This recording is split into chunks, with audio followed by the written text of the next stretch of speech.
President Donald Tusk was in Dublin today for talks with the Irish Prime Minister Leo Varadkar. They were discussing upcoming Brexit negotiations and the looming question of what should be done about the Irish border. And Tusk hit back at Chancellor Philip Hammond's suggestion that Britain should strike a deal with the EU that includes financial services.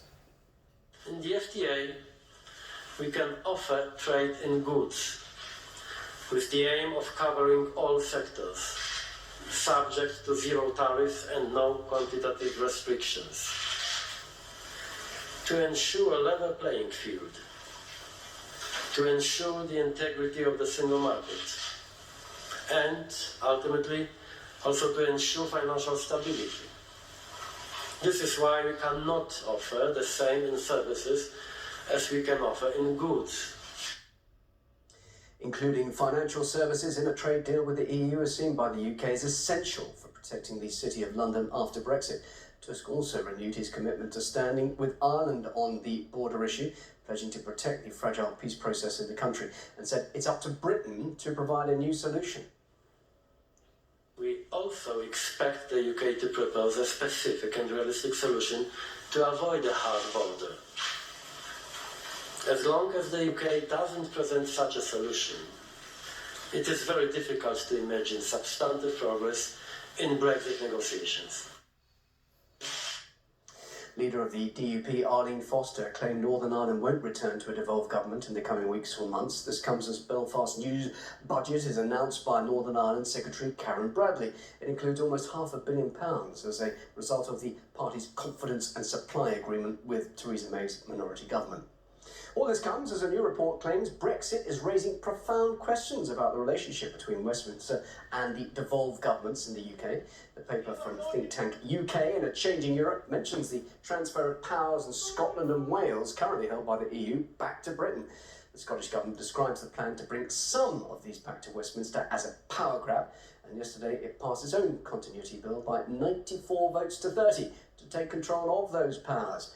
To discuss all of this, I'm now joined by a visiting fellow at the London School of Economics, John Ryan.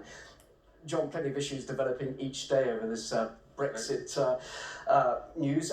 Firstly, though, Philip Hammond saying he wants, obviously, financial services based in London to be included in a free trade agreement. The EU saying no. I mean, why doesn't he get the message over that one? I think he's still. That speech was interesting because they can't do passporting because they're not going to be a part of the European Union. They looked at equivalence. He mentioned that they can't do that because that's loaded gun towards Britain from the European Union. I think it's going to be very, very difficult as it stands at the moment. I think there is a negotiation going on at the moment, but I think that the government as a whole will need to get its act together to get anything like a deal that would be acceptable to the City of London. But alarm bells ringing over this. Is this something you might have expected, or is this a major blow to not just London's economy, but also the UK as a whole? Well, I think contingency plans are already in place, and already hundreds of jobs are leaving the City of London as we speak. Moving to Europe? To Dublin, to Frankfurt, to Paris. So it's already happening? It's already happening. They've already been mentioning this, and it's not been widely reported. Hundreds. That could become less a rush rather than a trickle if we come to a perspective where there's no deal, and then those banks will really have to consider their positions. But there are already jobs leaving and going into those particular countries at the moment. Philip Hammond talking about some sort of agreement similar to that of TTIP, which took a long time to talk about and eventually never happens. Yeah, I don't think that really runs at all. And I think that it's interesting because the British government mentioned the United States as a default trade deal, and I don't think that's going to look very nice either. And we have to remember, Europe is not going to benefit that much from London. It's going to be New York, possibly. It's going to be Shanghai. It's going to be Hong Kong. It's going to be Singapore.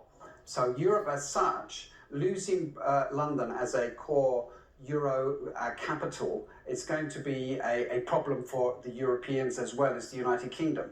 Right. Now let's talk about the devolved issues. We've just covered some of the economic aspects there. Scotland and Wales are now looking at, in effect, challenging the EU withdrawal bill by drawing up their own draft legislation. Why don't they trust Theresa May actually to encompass their interests in all of this?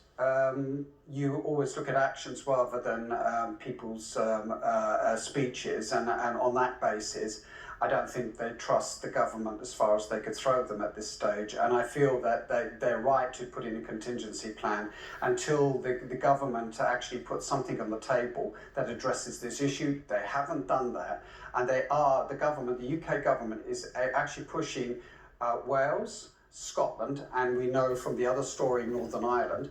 And we've not only got a situation where Britain would exit the European Union, but we would have a United Kingdom in question post-Brexit. Okay, just finally then, we're seeing this lack of unity, perhaps division in the UK over this. Is this something that Donald Tusk could be exploiting? After all, he's saying quite openly here, I stand with Ireland on this issue, and maybe exploiting the UK over this to get what he wants out of Brexit. Well, possibly, but I mean, I think the European Union will stand with Ireland because it's a member nation and Britain's on the way out.